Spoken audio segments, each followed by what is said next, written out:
ang tagumpay ng kabataan na Boteño, no? So, siyempre, sa ating mga graduates, itong araw na ito ay para sa inyo. Itong araw na ito ay simbolo ng 6 na taon niyong pagsisikap sa elementarya. At ngayon, kayo po ay tutungo sa junior high school. Alam niyo, kung may nakakasalubong akong mga bata, lagi ko tinatanong, 2 bagay lang.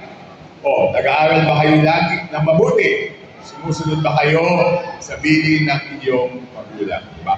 Dahil yan po ang 2 napakahalagang bagay. At lagi ko sinasabi sa ating mga estudyante, alam niyo po, ang pangarap ng bawat magulang ay makapagtapos at mabigyan ng edukasyon ang kanilang anak. No? So huwag niyo sayangin yung pagkakataon, huwag niyo sayangin yung panahon ninyo, dahil madami pang panahon para gawin ang ibang bagay. Ngunit habang bata tayo, pinakamagandang panahon yan para tayo ay matuto. Lagi ko sinasabi na itong panahon ito ay napakaganda para sa edukasyon ng kabataan. Dahil napakadaling matuto. Ang pipiliin nyo na lang, yung oras nyo ba ay gagamitin nyo na matuto ng kaalaman o gamitin nyo sa ibang bagay. Dahil nasa harap lang po natin, pupunta lang tayo sa internet, madami po tayong matututunan.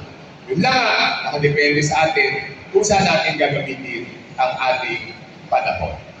So sa ating mga kabataan ng Navotas Elementary School, kung ano yung pagsisikap niyong ginawa sa 6 na taon, sana doblehin natin pagdating ng junior high school. No? So, sa ating namang mga teachers and faculty ng Navotas Elementary School,